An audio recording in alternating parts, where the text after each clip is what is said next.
කඳු සහ නිස්කලංක දියපහරවල් අතර පිහිටි කුඩා ගම්මානයක එක්තරා බුද්ධිමත් නිර්මාණශීලීත්වයක් හෙබි තරුණියක් ජීවත් වුණා.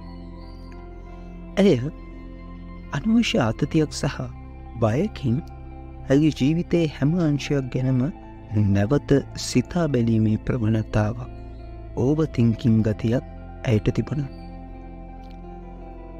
ඇයට මේ සඳහා බුද්ධිමත් නිවැරදි උත්තරයක් ලබා ගන්න එම ප්‍රදේශයේ වැඩ වාසය කළ නුවණැති මහලු සෙන් භික්ෂුන් වහන්සේ නමක් හමු වෙන්න ගියා.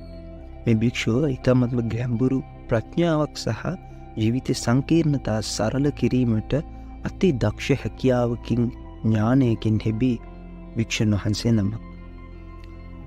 ඉතින් මේ තරුණිය මේ අපූරු පන්සලට ගිහිල්ලා මේ භික්ෂුන් වහන්සේ නම මේ සෙන් භික්ෂුන් වහන්සේ නම හමු වුණාට පස්සේ ඇහුවා, ස්වාමින් වහන්සේ, මම මේ ජීවිතේන හැම තීරණයක් ගැනම නිතර කල්පනා කරනවා. මේ බරින් මගේ මනස නිදහස් කරගන්නේ කොහොමද? මගේ මනසේ සාමය සොයාගන්නේ කොහොමද? මේ සෙන් භික්ෂුව බොහොමත්ම අපූර්ව මද සිනාවක් පාමින් එන්නකො මේ උයනට කියලා උයන කරා කරගෙන යන ආරාධනාවක්. බොහොම සුවඳති මල් උණගස් අතර ඇවිදයමින් මේ සෙන් භික්ෂුව ඇයට පැහැමින් උණු වතුර පැහැමින් තිබෙන තේ කෝප්පයක් දුන්නා. මේ පැහෙන උණු වතුර හින්දා මේ තේවල සුවඳ හැම තැනම විසිරීලා යනවා. ඉතින් මේ පැහෙන උණු වතුර කෝප්පය අරන් මේ උයනේ සැරිසරන ගමන් මේ භික්ෂුව අහනවා, "ඔයාට මේ තේ කෝප්පේ පේනවද?" කියලා. ඉතින් මේ තරුණිය උත්තර දෙනවා, "ඔව් ස්වාමීන් වහන්සේ, මට මේ වාෂ්ප දාන මේ කෝප්පය හොඳට පේනවා." ස්වාමීන් වහන්සේ මෙහෙම උත්තරයක් දෙනවා, "මේ කෝප්පේ වගේ තමා පුතා ඔයාගේ මනසත්. ඔයා මේ ඕනවට වැඩිය හිතන සිතුවිලි, කනස්සලු සහගත සිතුවිලි, මේ හැමදෙම මේ කෝප්පේ පැහෙන උණු වතුර වගේ ඔයාගේ මනස තුලත් දරාගෙන ඉන්නවා." මේකේ උත්තරයක් දුන්නට පස්සේ මේ සෙන් භික්ෂුව මෙහිම කතාවක් කියනවා, "ඒ නිසා ඔබ මුලින්ම මේ කෝප්පය හිස් කරන්න පුරුදු වෙන්න" කියලා කියනවා. කෝප්පය වගේ තමන්ගේ මනස හිස් කරන්න කොහොමද කියලා මේ තරුණිය කල්පනා කර ඉන්නකොට මේ සෙන් භික්ෂුව කියනවා, ඔයාගේ ජීවිතයට පැමිණෙන සෑම සිතිවිල්ලක්ම දිය පහරක මතු පිට පාවෙන කොළයක් වගේ කියලා හිතන්න කියලා. ජලය පැහැදිලි වෙනකම්ම ඒ කොළ එකින් එක දිය පහරට ගලාගෙන යන්න ඉඩ දෙන්න. ජීවිතේ මේ මනසට පැමිණෙන සිතුවිලිත් එක්ක ඇලෙන්න යන්න එපා. මේ සිතුවිලි කාලයත් සමග මේ සැඩ දිය පහරට බොහොම සෙමින් ගලා යන්න ඉඩ දෙන්න. මේ තරුණිය බොහොම ගැඹුරු හුස්මක් අරගෙන ඇයිගේ සිතුවිලි මේ දිය පහරක කොළමින් ඉවතට පාවියන ආකාරය මනසින් මෙනෙහි කරා. ඒ ටිකින් ටික මේ ප්‍රවාහයට මේ ගලාගෙන යන වතුර පාරට තමන්ගේ සිතුවිලි ඔහේ ගලාගෙන යන්න ඉඩ දුන්නා.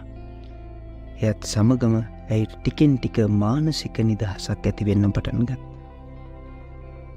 ඉතින් මේ අපූර්ව සෙන් ගුරුවරයා හරි අපූර්ව කතන්දරයක් අවසානයේදී ඇයට කියා දෙන්න. ඕවර්තින්ක් කරනවා කියන්නේ, ඕනකට වැඩිය හිතනවා කියන්නේ පුතේ, අනවශ්‍ය බඩු ටිකක්, අනවශ්‍ය භාණ්ඩ ටිකක්, අනවශ්‍ය සිතුවිලි ටිකක් වාගේ පරිපාලනයකට වගේම අනවශ්‍ය විදිහට ඒ සඳහා අවධානය දීමක් වගේ කියලා.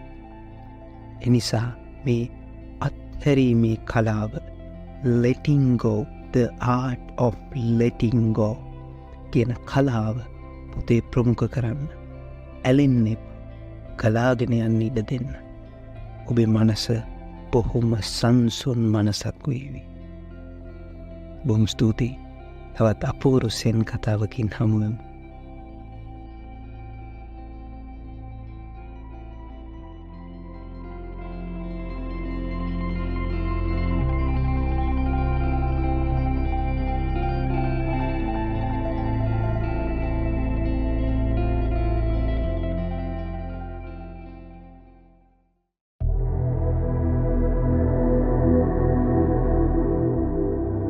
තමා අතින් කිසිදු වරදක් සිදු නොකර නොදැනුවත්වම තමන් වැරදිකාරයෙක් වෙලා මේ පීඩනයට හසු වෙලා ඉන්න කෙනෙක් නම් මේක ඔයාගේ ජීවිතේ අනිවාර්යෙන්ම උඩි යටිකරු කරන සෙන් කතාවක් වෙනවා.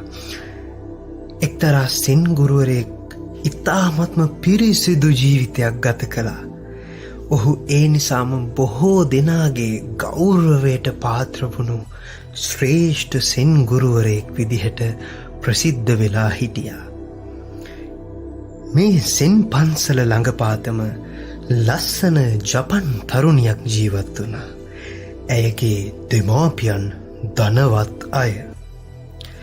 තාත්තා පොහොසත් මුදලාලි කෙනෙක්. හදිසියෙම මේ දෙමාපියන්ට දැනගන්න ලැබුණා මේ තරුණිය මවක් වෙන්න යනවා කියලා. මේක අහලා මේ දෙමව්පියන්ට හොඳටම තරහ ගියා. ඔවුන්ට ඕන වුණා මේ දරුවගේ තාත්තා කවුද කියලා දැනගන්න. ඒත් ඒ තාත්තා කවුද කියලා මේ ගැහැණු ලස්සන ජපන් තරුණිය තමන්ගේ දෙමව්පියන්ට කියන්න බය වෙලා හිටියා. ඇය සැබෑවටම කැමති වුණෙත් නෑ මේ පිළිබඳව කියන්න.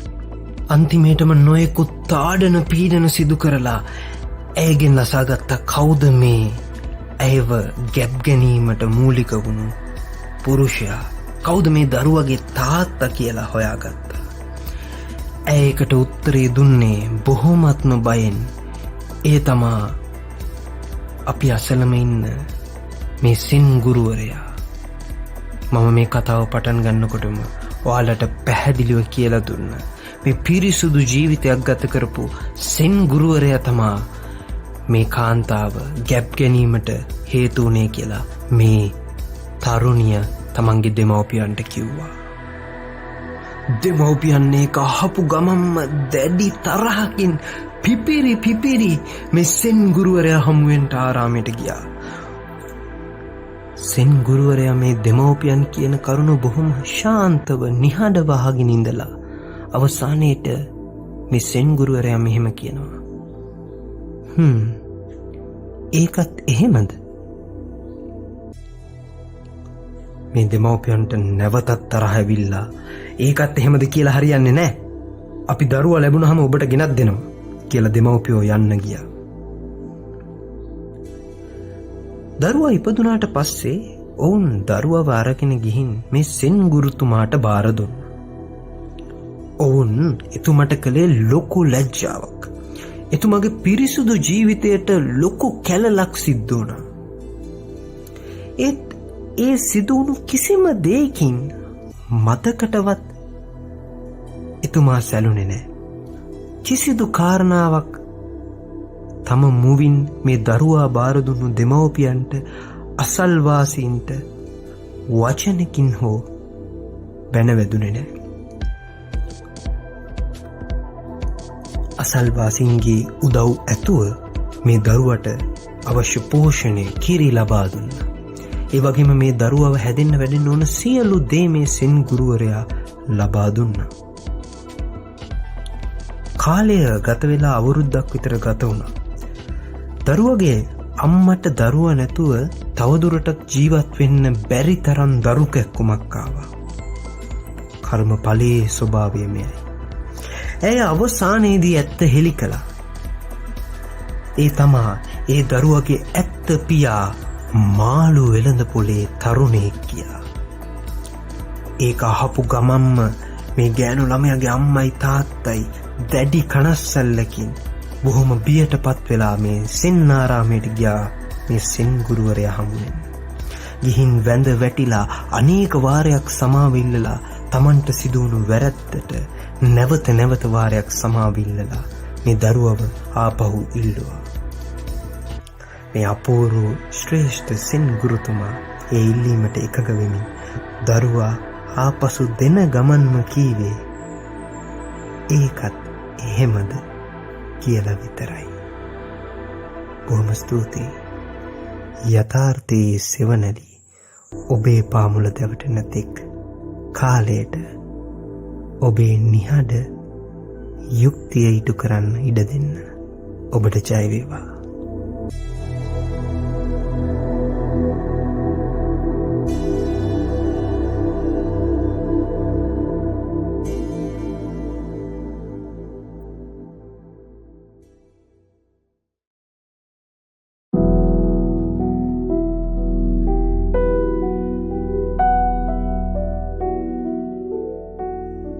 ජපානයේ එක්තරා සුන්දර ගම්මානයක හරි ලස්සනට පිහිටලා තිබුණු සෙන් පන්සලක් තිබුණා.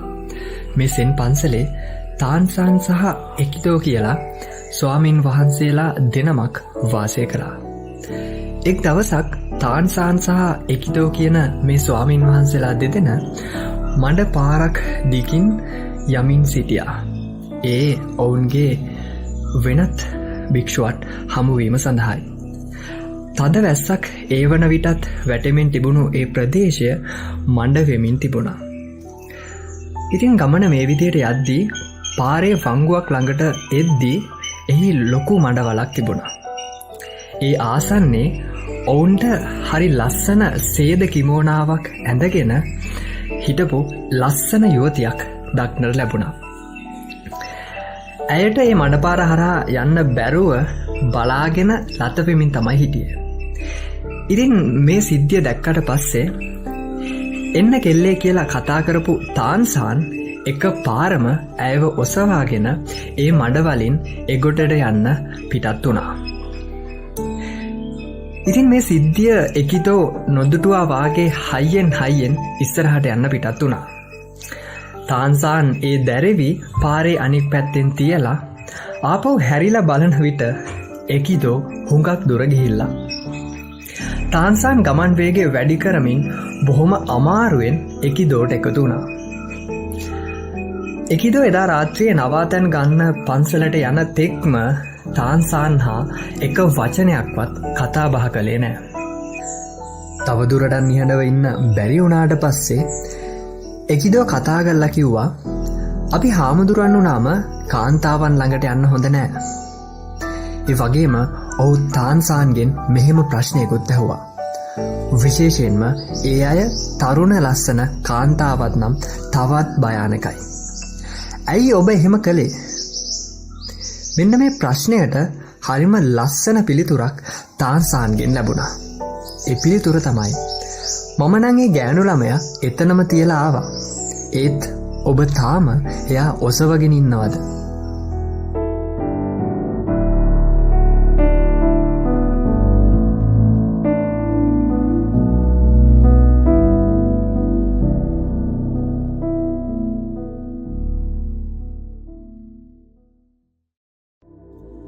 ඔන්න එකෝමත් එක කාලයක චීන අධිරාජ්‍යයාගේ ගුරුවරයා ලෙස මුළු රට පුරාම ප්‍රසිද්ධ වෙලා හිටිය සෙන් ගුරුවරයෙක් හිටියා. මේ සෙන් ගුරුවරයාට හරි අපූරු පුරුද්දක් තිබුණා. ඒක තමා යාචකයෙකු විදිහට වෙස්වලාගෙන තනිවම රට පුරා සංචාරය කරන එක. ඉතින් එක්වරක් ඔහු මේ එක් ප්‍රාන්තයක ප්‍රධාන නගරයක් බලාගෙන ගමන් කරනවා. ඉතින් මේ යන ගමන තුර මේ යාචකයා වගේ වෙස්වලාගෙන ඉන්න සෙන් ගුරුවරයාට හම්බෙනවා කුඩා ගම්මානයක්. මේ කුඩා ගම්මානයේ හරියට කිට්ටු වෙනකොට හුඟක් සවස් වෙලා ඒ වගේම ලොකු වැස්සකුත් වහින්න පටන් අරන් තිබුණා. ඉතින් මේ සෙන් ගුරුවරයා කකුලට දාගෙන හිටියේ පිදුරු වලින් හදලා තිබුණු සිරෙප්පු දෙකක්. අපි දන්නවා ඉතින් මේ වැස්ස හින්දා මේ පිදුරු වලින් හදපු සිරෙප්පු දෙක කැඩිලා බිඳිලා ගිහිල්ලා. ඉතින් ඒ නිසා ඔහු වටපිට බලනකොටම ඒ අස්සල තිබ්බ ගැමි ගෙයක් ළඟ ඔහු දකිනවා පිදුරු යුගල් වලින් හදපු පිදුරු යුගල සිරෙප්පු කිහිපයක්ම ජනේලය අසල ඉල්ලලා තියෙනවා. ඉතින් මේ සෙන් ගුරුවරයාට හිතුණා ඉන්න එකක් මිලදී ගන්න, මොකද Tamanගේ මේ වෙලාවේ පවතින සිරෙප්පු යුගල කැඩී බිඳී ගිහින් තියෙන හින්දා. ඉතින් ඔහු තීරණය කරනවා එකක් මිලදී ගන්න. ඒ ගැමි ගෙදර අසල හිටපු කාන්තාවක් ඔහුට ඉන් සිරෙප්පු දෙකක් දෙන ගමම්ම හොඳින් ඔහු දෙස බලලා ඇය තේරුම් ගත්තා මේ යාචකයා හැබැයිවටම ගත්තත් මේ වෙස් වලාගෙන ඉන්න යාචකයා. ඒ කියන්නේ ඇත්තටම මේ සෙන් ගුරුවරයෙක්, නමුත් ඔහු වෙස් වලාගෙන ඉන්නේ මේ යාචකයා හොඳටම වැස්සට තෙමිලා කියලා. ඉතින් ඒ නිසාම ඇය ඔහුට කතා කරනවා, ගේ ඇතුළට කතා කරලා වැස්ස තවත් වහින හින්දා අද එහි නතර වෙලා ඉන්න කියලා ඉල්ලීමක් කරනවා. ඉතින් ඔහු ඇයට පින් දෙමින් ඒ ඉල්ලීම පිළිගන්නවා. ඉතින් මේ සෙන් ගුරුවරයා මේ ගෙදර ඇතුළට ඇතුළු වෙලා ඒ තුල තියෙන පූජාසනයක් ඉදිරිපිටට වෙලා සූත්‍ර සද්ගායනාවක් කළා. ඊට පස්සේ කාන්තාව තමන්ගේ මව දරුවන් ඔහුට හඳුන්වලා දුන්නා. ඒ මුළු පවුලම දුකින් ඉන්න බව මේ සෙන් ගුරුවරයාට එකවරම වැටහුණා. ඉතින් ඔහු ඒ ගැන විමසුවා. අනේ මගේ මිනිස්සයා සූදු කෙලින්නෙක්, බේබද්දෙක්. එයා සූදුවට ගිහින් දිනුවොත් ඒ වයින් හොඳටම බීලා ඇවිත් අපට නරක විදිහට බනිනවා. පෙරදුනොත් අනික් අයකින් ණයට ඉල්ල ගන්නවා. හොඳටම බීලා වැඩි වුණු දාට එයා ගෙදර එන්නේ නැහැ. මේකට මොනවා කරන්නද මන් දන්නේ නැහැ. කාන්තාව ඊ타මත්ම දුක්මුසු හඬින් මේ කාරණාව කිව්වා. ඉතින් මේ යාචකයා විදිහට වෙස් වලාගෙන හිටපු සෙන් ගුරුවරයා මෙන්න මෙහෙම උත්තරයක් දෙනවා. හරි, මං එයාට උදව් කරන්නම්. මෙතන සල්ලි ටිකක් තියෙනවා. හොඳ සුරා ගැලුමකුයි එයා කන්න ආස දෙයකුයි අරන් ඇවිත් මට දීලා ඔයා නිදා ගන්න යන්න. මම මේ පූජාසනයේ භාවනා කරමින් ඉන්නම් කියලා මේ අපූරු සෙන් ගුරුවරයා කියනවා. කාලය ගත වෙනවත් එක්කම මේ ගෙහි හිමියා මහරෑ ගෙදරට එනවා. හොඳටම වෙරි මතින් තමයි ඔහු ඉන්නේ. ඔහු සුපුරුදු විදිහටම හයියෙන් කතා කළා. "ඒයි ගෑණිය දොර ඇරපන්, මට බඩගිනි. මොනවද කන්න තියෙන්නේ?" "මංගාව තියෙනවා ඔහෙට ඕන දෙයක්." මේ සෙන් ගුරුවරයා කතා කළා. "මං වැස්සට අහු වෙලා මෙහෙට ආවා. ඔහෙගේ බිරිඳ මට අනුකම්පා කරලා අද රෑ මෙහෙ නවතින්න කිව්වා. ඒකට හරියන්න සුරා බඳුනකුයි මාළුයි මෙතන තියෙනවා. ඔහෙට ඕන නම් ඒවා දෙන්නත් පුළුවන්." මේ කතාව ඇහෙනවත් එක්කම මේ බේබදු ගෙහි හිමියට හරියටම පුදුමාකාර සතුටක් දැනුණා. ඔහු ඉතින් මේ සුරා බඳුන එක හුස්මට බීවා. ඊට පස්සේ ඉතින් අපි දන්නවනේ ඊළඟට එතනම වැටිලා නිදියන්න වුණා. මේ සෙන් ගුරුවරයාත් ඒ අසලම හිඳගෙන භාවනා කරමින් සිටියා. පහුවදා උදේ ගෙහි හිමියා අවදි වෙනකොට ඔහු කලින් දා රෑ සිදු වූ කිසි දෙයක් මතක තිබුණේ නැහැ. ඔහු අසල ඒ වෙනකොටත් භාවනා කරමින් හිටිය මේ මහල්ලෙක් වගේ, සිඟන්නෙක් වගේ වෙස්ගත්ත සෙන් ගුරුවරයා දැකලා මෙහෙම ඇහුවා. "ඔහේ කවුද? කොහේ ඉඳලාද එන්නේ?" "මම තමා මේ අධිරාජ්‍යවරයාගේ සෙන් ගුරුවරයා." ඔහු එකවරටම කීවා. ගෙහිමියාට හිතා ගන්න බැරි තරම් ලැජ්ජා හිතුණා. ඔහු කලින් හඳුනා නොගැනීම ගැන අධිරාජ්‍යවරයා වගේම අධිරාජ්‍යවරයාගේ ගුරුවරයාගෙන්ද සමාව ඉල්ලුවා. මේ අපූර්ව සෙන් ගුරුවරයා මොහොතකට සිනාසුණා. ඔහු මෙහෙම පවසනවා. "මේ ලෝකේ හැම දෙයක්ම අනිත්‍යයි. ජීවිතය කෙටි. ඔහේ මේ විදිහට සූදුවටයි බීමටයි කාලය ගත කළොත් වෙන කිසිම දෙයක් ලබා ගන්න ඔහෙට වෙලාවක් ඉතිරි වෙන්නේ නැහැ. ඒ වගේම ඔහේගේ පවුලටත් දුක් විඳින්න සලස්වනවා." මේ කතාව ඇහෙනවත් එක්කම මේ ගෙහි හිමියාට හැම දෙයක්ම එකවරම වැටහුණා. හරියට නිකන් හීනයකින් අවදි වුණා වගේ. "ඔබතුමා හරි." මේ ගෙහි හිමියා පැවසුවා. "මේ දේ මට ඉගැන්වුවාට ඔබතුමාට මන් ණය ගැති. ඒ ණය කොහොම ගෙවලා ඉවර කරන්නද? මට ඔබතුමාගේ මේ බඩු මල්ල ඔසවාගෙන මගට එන්න අවසර දෙන්න. ඒත් සමගම මේ සෙන් ගුරුවරයා මොහොතක් කල්පනා කරලා කමක් නැහැ. ඔබේ කැමැත්ත ඒක නම් ඒ ඉටු කරන්න. හරි. දෙදෙනාම ගමන යන්න පිටත් වුණා. හැතැප්ම 3ක් විතර ගියාම මේ සෙන් ගුරුවරයා ඔහුට කතා කරලා ආපහු යන්න කිව්වා. ඒත් සමගම තව හැතැක්ම 5ක් යන්න ඉඩ දෙන්න කියා ඔහු නැවත සෙන් ගුරුවරයාගෙන් ඉල්ලුවා. යලිත් ඔවුන් ගමන යන්න පටන් ගත්තා.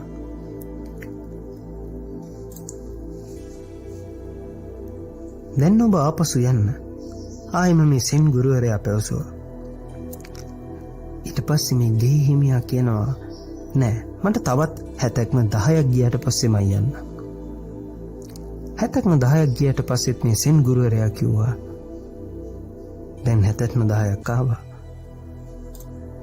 දැන් ආපසු හැරෙන්න ඔබ ඔබේ ගෙදරට යන්න.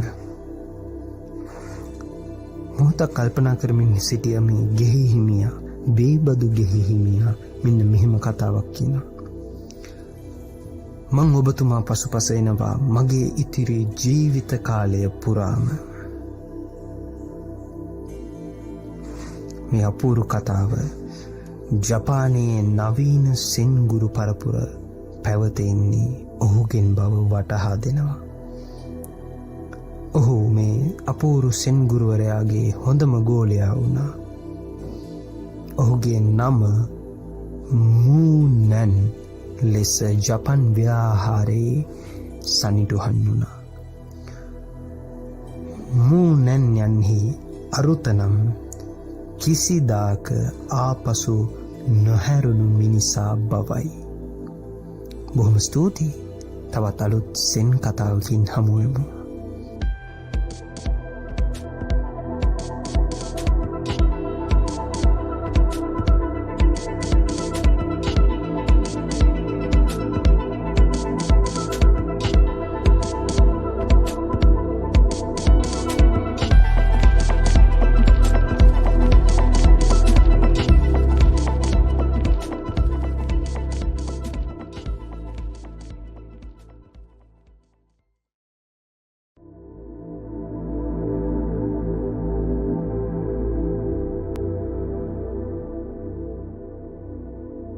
බොහොමත්ම දක්ෂ හැකියාවන්ගෙන් පරිපූර්ණ වූ සෙන් භික්ෂූන් වහන්සේ නමක් වැඩ වාසය කරන අපූරු සෙන් පන්සලක් තිබුණා. මේ සෙන් පන්සලේ ස්වාමින් වහන්සේලා 20 දෙනෙක් සහ එක් මෙහෙණින් වහන්සේ නමක් තෙරණින් වහන්සේ නමක් වැඩ වාසය කළා මේ සෙන් දහම ඉගෙන ගැනීමට. ඉතින් මෙම පිරිස මේ දක්ෂ සෙන් ගුරුවරයා යටතේ තමන්ගේ සෙන් දහම සහ සෙන් භාවනා ක්‍රම ප්‍රගුණ කරමින් සිටියා. මම කලින් සඳහන් කරපු මේ සෙන් තෙරණින් වහන්සේ නම එහෙමත් නැත්නම් මේ සෙන් මෙහෙණින් වහන්සේ නම හිස බෝගා චාම් මැදුමකින් හැඳ පැළඳගෙන හිටියත් හරිම සුන්දර තරුණියක්. ඉතින් මේ සුන්දර තරුණියක් වුණු මේ සෙන් තෙරණින් වහන්සේට මේ ඇතම් තෙරුන් විසින් මේ ස්වාමින් වහන්සේලා විසින් හොරෙන් මෙන් ආදරය කරන්න වුණා. මම දන්නවා මේ කතාව මෙහෙම කියන එක එච්චර හොඳ නෑ. හැබැයි මේ කතාව ඉවර වෙනකම් අහන්න. මේක හරි අපූර්ව පාඩමක් ආදරය ගැන කියලා දෙනවා. ඉතින් මේ වගේ මේ ආදරයෙන් බැඳුණු ඇතැම් සෙන් භික්ෂුන් වහන්සේලා ඇයට විවිධ පෙම් හසුන් හේමත් විටින් විට දෙනවා. දිනක් මේ එක් සෙන් භික්ෂුන් වහන්සේ නමක් ඇයට පෙම් හසුනක් දෙනවා. ඒ පෙම් හසුනේ සඳහන් කරලා තියෙනවා රහසේ හමු වෙන්න මෙන්න මේ දවසේ මෙන්න මේ තැනට එන්න කියලා. මේ ඥානවන්ත භික්ෂුව ළඟ ඉගෙන ගන්න මේ පිරිස අතරින් මෙසෙන් තෙරණින් වහන්සේ නමත් ඊ타මත්ම බුද්ධිමත් ප්‍රඥාවකින් හෙබි තෙරණින් වහන්සේ නමක්. ඉතින් මේ තෙරණින් වහන්සේ නම එදා ඒ Tamanට ලැබුණු පෙම් හසුනට උත්තර බඳින්න ගියේ නැහැ. උන්වහන්සේ මොකද කරේ? මේ මෙහෙණින් වහන්සේ පහුවදා Tamanගේ ශ්‍රේෂ්ඨ සෙන් ගුරුතුමා යටතේම තම පිරිසට දේශනා පවත්වන ස්ථානයට ගිහිල්ලා භාවනා කටයුතු සිද්ධ කරලා පසුව මේ දේශනය අවසන් වෙනවත් සමගම මේ මෙහෙණින් වහන්සේ නම මේ තෙරණින් වහන්සේ නම නැගිටලා මේ පෙම් හසුන දුන් ස්වාමින් වහන්සේ දිහාවට ඇඟිල්ල දික් කරලා මෙන්න මෙහෙම කතාවක් කියනවා. ඔබ ඔය තරම්ම මට ආදරේ නම් එන්න ඇවිත් මාව වැළඳ ගන්න. ආදරේ කියන්නේ වචනවලට සීමා නොවුණු ක්‍රියාවෙන් පිළිඹිබු වන යථාර්ථවාදී හැඟීමක්. බොහොම ස්තුතියි.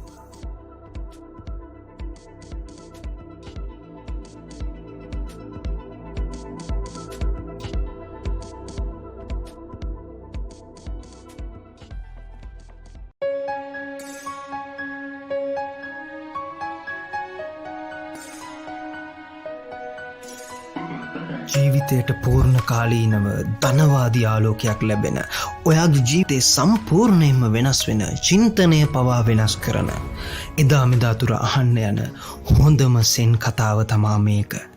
මම කතාව ඉක්මනට පටන් ගන්නම්. එක්තරා විශ්වවිද්‍යාලයක අතිශය දැනුමකින් යුක්ත, ඉතාමත්ම තියුණු ප්‍රඥාවකින් යුක්ත මහාචාර්යවරයෙක් හිටියා. මේ මහාචාර්යවරයා Tamanගේ විෂය පතේ සියලු කරුණු ඉතාමත්ම ඉහළ මට්ටමින් ප්‍රගුණ කරපු මහාචාර්යවරයෙක්. ඒ මහාචාර්යවරයා ළඟට කිට්ටු වන්න තරම් හෝ දැනුමක් ඇති පුද්ගලයෙක් නුදුරු කාල සීමාවක හොයා ගන්නවත් නැති තරම්. මේ දක්ෂ මහාචාර්යවරයා ජීවිතේන විවිධ දුක්ඛම් කටළු විවිධ ගැටලු හමුවේ ඉතාමත්ම පීඩිත මානසිකත්වයකින් ජීවිතය ගෙවාගෙන තිබුණා. ඒ නිසාම මේ මහාචාර්යවරයාට ඕන වුණා සෙන් දහම ඉගෙන ගන්න. ඉතින් මේ දක්ෂ ඥානවන්ත මහාචාර්යවරයා ඉතාමත්ම දුර බැහැර ප්‍රදේශයක වැඩ වාසය කරන, ප්‍රඥාවෙන් ඉතාමත්ම ඉහළ තැනක, ආධ්‍යාත්මික මට්ටමින් ඉතාමත්ම ඉහළ තැනක ඉන්න සෙන් භික්ෂුන් වහන්සේ නමක් හමු වෙන්න ගියා. මේ මහාචාර්යවරයා ගිහින් මේ ලස්සන සෙන් පන්සලට ගිහිල්ලා දැන් මේ ජපන් සෙන් ගුරුවරයා හම්බ වුණා. උන්වහන්සේ මේ මහාචාර්යවරයාට එන්න කියලා, පන්සලේ ලස්සන තැනක වාඩි වෙන්න කියලා හරි අපූර්ව වැඩක් කරා. මේක තමා ඔබේ මනසේ දොරටු විවර කරන කතාන්දරේ පටන් ගන්න තැන. ජපන් සෙන් ගුරුවරයා මේ මහාචාර්යවරයා ඉදිරියේ වාඩි වෙලා ඉන්නකොට සංග්‍රහ කරන්න බලාපොරොත්තුවෙන් තේ කෝප්පයක් ගෙනාවා. ඒ වගේම උණු උණුවේ පැහෙන තේ වතුරත් රැගෙනම ආවා මේ තේ කෝප්පයට වක් කරන්න. ඉතින් මේ ජපන් සෙන් ගුරුවරයා මහාචාර්යවරයා ඉදිරියේ ඉන්නකොටම ඔබතුමාට සංග්‍රහ කරන පරමාර්ථයෙන් මා මේ කෝප්පයට තේවත් කරන්නම් යයි කියා ඊ타මත්ම සෙමින් මේ තේ කෝප්පයට තේ ක්‍රමානුකූලව වත් කරා. කෝප්පේ ටිකෙන් ටික පිරුණා. කෝප්පය පිරී ඉතිරී යන්න ඔන්න මෙන්න මට්ටමට ආවා. කෝප්පය පිරී ඉතිරී යනවා. නමුත් මේ සෙන් ගුරුවරයා තව දුරටත් මේ කෝප්පයට තේවත් කරනවා. ආයෙම මේ කෝප්පේ පිරී ඉතිරී යනවා. පිරී ඉතිරී යන කෝප්පයටත් තේවක් කරනවා. දැන් මේ තේ හැම තැනම ගලාගෙන ඉතිරිලා යනවා. මේ දෙස මේ සෙන් දහම ඉගෙන ගන්න ආපු මහාචාර්යවරයා ගල් ගැසීමෙන් බලාගෙන ඉන්නවා. තේ පිරී ඉතිරී යනවා. තව දුරටත් බරා ඉන්න බැරිම තැන මේ මහාචාර්යවරයා තමන්ගේ හඬ අවදි කරා. අනේ ස්වාමින් වහන්සේ, මේ තේ කෝප්පේ පිරිලානේ. තවත් වක්කලාට වැඩක් වෙයිද මේකට? බොහොම ශාන්තව සංසුන්ව මේ සෙන් භික්ෂුව හරි අපූර්ව වදනක් දෙනවා. මේ කෝප්පේ වගේම ඔබේ ඔළුවත් අදහස් හා සිතිවිලි වලින් පිරීලා ඉතිරිලායි තියෙන්නේ. මං ඔබට සෙන් දහම කියා දෙන්නේ කොහොමද? මුලින්ම ඔබ ඔබේ කෝප්පය හිස් කරගත්තේ නැත්නම්. බොහොම ස්තුතියි. තවත් අලුත් සෙන් කතාවකින් හමුවෙමු.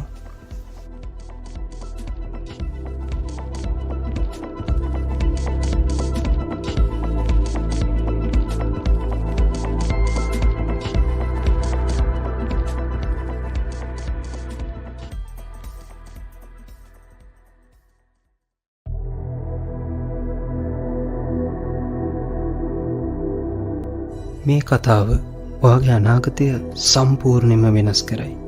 ඔයා හිතන විදිහ, ඔයා ජීවිතය දිහා දකින විදිහ 100%ක්ම සම්පූර්ණයෙන්ම වෙනස් කරයි. ඒ නිසා මේ කතාව ඉවර වෙනකන් ඇහුවොත් ඔයාගේ ජීවිතය සම්පූර්ණයෙන්ම වෙනස් කරගන්නවා. එහෙනම් අපි අද කතාවට යමු. අද කතාව බොහොම පිටිසර දුර ගම්මානයක ඉන්න එක්තරා අනාවැකි කියන පුද්ගලයෙක්ගෙන් තමයි පටන් ගන්නේ. මේ පුද්ගලයා බොහොමත්ම පිටිසර, දුෂ්කර, ඉතාමත්ම දුර තියෙන ගම්මානයක ඉන්න අනාවැකි කියන පුද්ගලයෙක්. මේ පුද්ගලයා ළඟට නිතර මිනිස්සු වෙනවා තමන්ගේ අනාගතය ගැන අනාවැකිය දැනගන්න. තමන් කුමන පුද්ගලයෙක් බවට පත්වේද? තමන්ට ඉස්සරහට එන්න තියෙන කරදර මොනවද? මේවට මුහුණ දෙන්නේ කොහොමද? මේ වගේ ජීවිතය බේරාගන්නේ කොහොමද කියලා අහන නොයෙක් ගැටලු තියෙන මිනිස්සු මේ අනාවැකි කියන පුද්ගලයා ළඟට එනවා. ඉතින් මේ අනාවැකි කියන පුද්ගලයා ළඟට ඒ ගම්මානේ එන්නේ නැති එක්තරා එක ශ්‍රේෂ්ඨ පුද්ගලයෙක් හිටියා. ඒක මේ අනාවැකි කියන පුද්ගලයාට ලොකු ගැටලුවක් වුණා. ඒ පුද්ගලයා කවුරුද කියලා ඔයාලා දන්නවද? ඒ පුද්ගලයා තමයි මේ ගම්මානයේ වෙසෙන ශ්‍රේෂ්ඨ සෙන් භික්ෂුන් වහන්සේ නම. මේ කතාව හරි අපූර්වයි. ඒ නිසා හොඳට අහගෙන ඉන්න. හරිම අපූර්වයි. මේ අනාවැකි කියන පුද්ගලයා යනවා මේ ලස්සන සෙන් පන්සලට. මේ ශ්‍රේෂ්ඨ භික්ෂුව වැඩ වාසය කරන සෙන් පන්සලට. ඔහු බොහොම ශාන්තව ගොස් මේ ශාන්ත, බොහොම සංසුන්, සංයමයකින් යුක්ත සෙන් භික්ෂුව වඩිනකම් බලාගෙන ඉන්නවා. සෙන් භික්ෂුව පැමිණීමත් සමගම මේ සෙන් භික්ෂුවට මේ අනාවැකි කියන පුද්ගලයා පැමිණ සිටින යටි අරමුණ තමන්ගේ මේ යෝගී ඥානය තුළින් බොහොම පැහැදිලිව දැනගන්න පුළුවන් වෙනවා. ඉතින් සෙන් භික්ෂුව මද වෙලාවක් බලා සිටිනවා මේ අනාවැකි කියන පුද්ගලයා කතා කරනක. දැන් මේ අනාවැකි කියන පුද්ගලයා මේ සෙන් භික්ෂුවට මෙහෙම කතා කරනවා.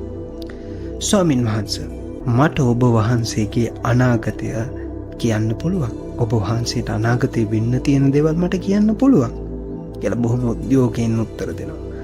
නමුත් සෙන් භික්ෂුව මේක මායිමකට ගන්න නැතුව හරි අපූර්ව උත්තරයක් දෙනවා. අනේ මහත්මයා, මට අනාගතයෙන් කිසි පළක් නැහැ. අපි ජීවත් වන්නේ මේ වර්තමාන මොහොතේ. ඒ නිසා ඔබ පැවසූ දෙයට බොහොම ස්තුතියි. නමුත් මට ඔබෙන් කිසිදු උපකාරයක් අවශ්‍ය වෙන්නේ නැහැ. මේකත් එක්කම මේ අනාවැකි කියන පුද්ගලයාට හිතාගන්න බැරි වෙනවා. අනේ මොකද මන් දැන් කරන්නේ? එයා වටපිට බලනවා. එතකොටම පේනවා මේ සෙන් භික්ෂුව ඉන්න තැනම ඉතාමත්ම ළඟින් තවත් මේ පන්සලේ පිරිසක් වැඩ කටයුත්තක නිරත වෙමින් ඉන්නවා. මේ අනාවැකි කියන පුද්ගලයාට ගාලා ගිහිල්ලා මේ වැඩ කරන පිරිසරකින් අහනවා මට ඔබලාගේ අනාගතය ගැන උත්තර දෙන්න පුළුවන්, මට ඔයාලගේ අනාගතය ගැන කියන්න පුළුවන්, මම කියන්නද කියලා අහනවා. ඒත් එක්කම මේ වැඩ කරන පිරිසත් අර සෙන් භික්ෂුව කිව්ව දේ අහගෙන ඉන්නවා. ඒ නිසා මේ වැඩ කරන පිරිසත් කියනවා මේ අනාවැකි කියන පුද්ගලයාට මහත්මයාණනි අප ජීවත් වන්නෙත් මේ වර්තමානයේ. අපගේ ගුරුතුමා තමයි මේ සෙන් භික්ෂුව. එනිසා අපට මේ වර්තමානයේ ජීවත් වීම බොහොම ප්‍රමාණවත්. නිසා අපට අනාගතය ගැන විශේෂයෙන් දැනගන්න ඕනේ නැහැ. ඒ පිළිබඳ විශේෂ ආතතියකට ලක් වෙන්න ඕනෙත් නැහැ කියලා කියනවා. නැවතත් වික්ෂිප්ත භාවයට පත් වුණු මේ අනාවැකි කියනවා බොහොම දුක් මුසුම් වුණින් තමන්ගේ නිවස කරා යන්න යනකොටම මේ ශ්‍රේෂ්ඨ සෙන් භික්ෂුව "ඒ මහත්මයා මට ඔබට යමක් කියන්න තියෙනවා" කියලා කතා කරනවා. යම් කිසි අපේක්ෂාවකින් නැවතත් මේ අනාවැකි කියන පුද්ගලයා සෙන් භික්ෂුව අසලට පැමිණියාට පස්සේ සෙන් භික්ෂුව මෙන්න මෙහෙම කතන්දරයක් කියනවා. "මහත්මයා ඔබ අපෙන් අනාගතය ගැන අහන්න ඇවිත් අන්තිමේටම ඔබේ අනාගතයට එකතු කරගන්න කියපු වටිනාකම නේද ඔබ නැති කරගත්තේ. හොඳින් හිතලා බලන්න. මේ අනාවැකි කියමින් අනාගතය ගැන උපදෙස් දෙමින් අනාගතයේ විය හැකි දේවල් කියන බොහෝ පුද්ගලයන් ඔවුන් මුදලින් යසයිසුරින් ධනයෙන් අනාගතය ගැන කියමින් තමා නේද පෝෂණය වෙන්නේ. තමාට අවශ්‍ය මුදල් නේද හොයාගන්නේ. එනිසා ඔබත් අනාගතය ගැන සිතමින් අනාගතයේ වෙන දේවල් ගැන කල්පනා කරමින් ජීවිතය ගෙවනවා නම් ඒ බරෙන් මොහොතකට නිදහස් වෙන්න වඩාත් සුදුසු මේ වර්තමාන මොහොතේ ජීවත්වීම ඔබට අනාගතයේ ඇතිවන බර අනාගතය ගැන සිතා ඇතිවන බිය බොහොමත්ම අවම මට්ටමකට ගැනීමට උපකාරී වෙනවා. එනිසා මේ මොහොත ඔබේ හොඳම මොහොතයි. මේ මොහොත ඔබේ මොහොතයි. මේ මොහොත ඔබට සුවය ගෙනෙන මොහොතයි. බොහොම ස්තුතියි.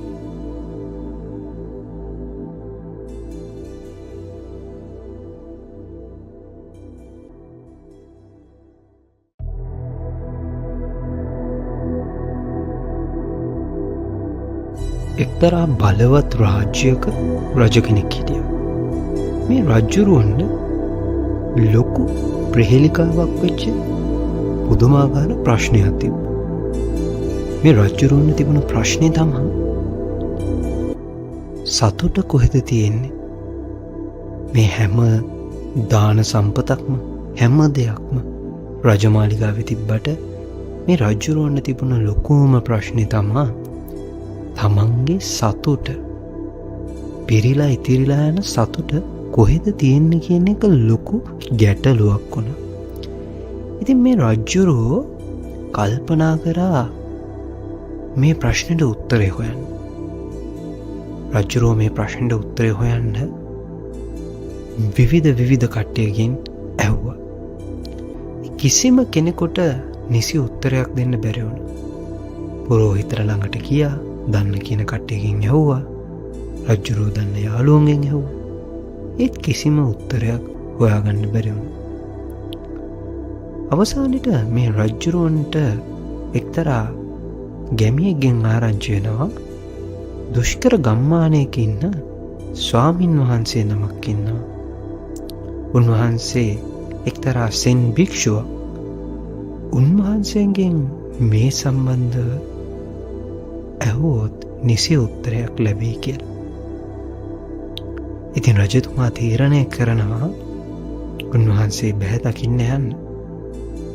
බොහෝම දුෂ්කර මාර්ග බොහොම අපහසුවෙන් අමහරුවෙන් රජතුමා උන්වහන්සේ ඉන්න පන්සලට ළඟා වෙනවා. බොහොමත්ම ලස්සන ශාන්ත පිරිසිදු අලංකාර පන්සලක්. මනස පවා සැහැල්ලු වෙන ඉතාමත්ම අලංකාර පන්සලක්.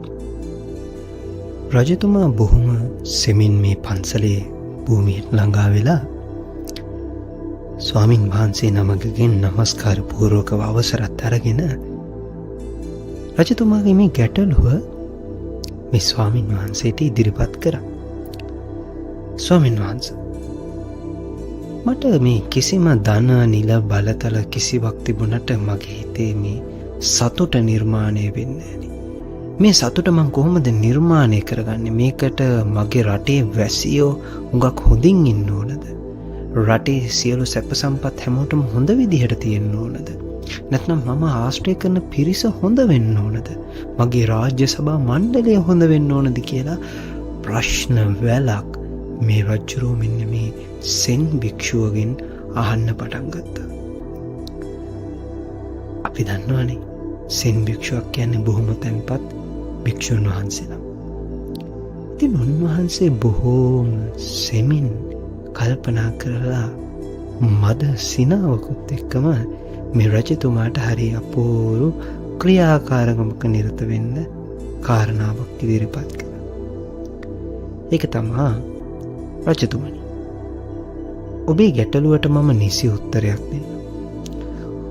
ඔබතුමා මුලින්ම ගිහින් හොයන්නකෝ මේ දේශයේ වඩාත් සතුටින් ඉන්න පුද්ගලයා කොහෙද ඉන්නේ කියලා.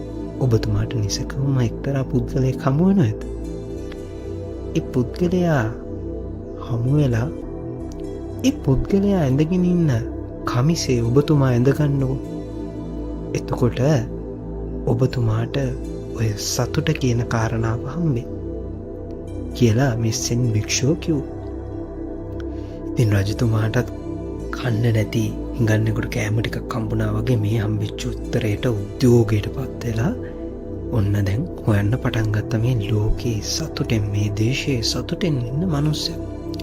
රජතුමා මෙහෙම හොයාගෙන යනකොට විවිධ උත්සාහයන්, විවිධ හැලහැප්පීම් ගණනාවකට පස්සේ මේ ලෝකේ සතුටින්ම ඉන්න මිනිස්සයා ඉන්න ගෙදර හොයාගන්න පුළුවන් වුණා. මේ මිනිස්සයා ඉන්නේ කැලෑවක් මැද පාළු තැනක. රජතුමා තමන්ගේ සේනාවත් එක්ක මේ කැලෑව පීරගෙන ගිහිල්ලා මෙන්න මේ මිනිස්සයා ඉන්න ගෙදරට ගිහිල්ලා මේ මිනිස්සයා ඒ වෙලාවේ ඇඳගෙන ඉන්න කමිස ඇඳගන්න පරමාර්ථයෙන් මේ රජතුමා කුතුහලයෙන් එතනට ළඟා වෙලා රජතුමා දැන් යනවා. ගිහින් මේ ගෙදර ළඟට යනකොටම අනේ මේ මිනිස්සයා ඉන්නවා. පුදුමයට කාරණාව කියන්නේ මහා පුදුමයට කාරණාව කියන්නේ මේ මිනිස්සයාට කමිසයක් නැහැ. රජතුමාගේ සියලු බලාපොරොත්තු නැතිලා යනවා. වික්ෂිප්ත භාවයකින් ඒ විගසම නැවත සෙන් භික්ෂුව ඉන්න පන්සලට එනවා. අනේ ස්වාමීනි, මම මේ ලෝකේ සතුටින් ඉන්න පුද්ගලයා හොයාගත්තා. නමුත් ඒ පුද්ගලයාට කමිසයක් නැහැනේ. දැන් කොහොමද මං සතුට හොයාගන්නේ? සෙන් භික්ෂුව නැවත මද සිනාවක් පාලා රජතුමාට මෙන්න මෙහෙම ප්‍රතිඋත්තරයක් දුන්නා. රජතුමනි, සතුට තියෙන්නේ ඔබ සතුවයි, ඔබ ළඟමයි.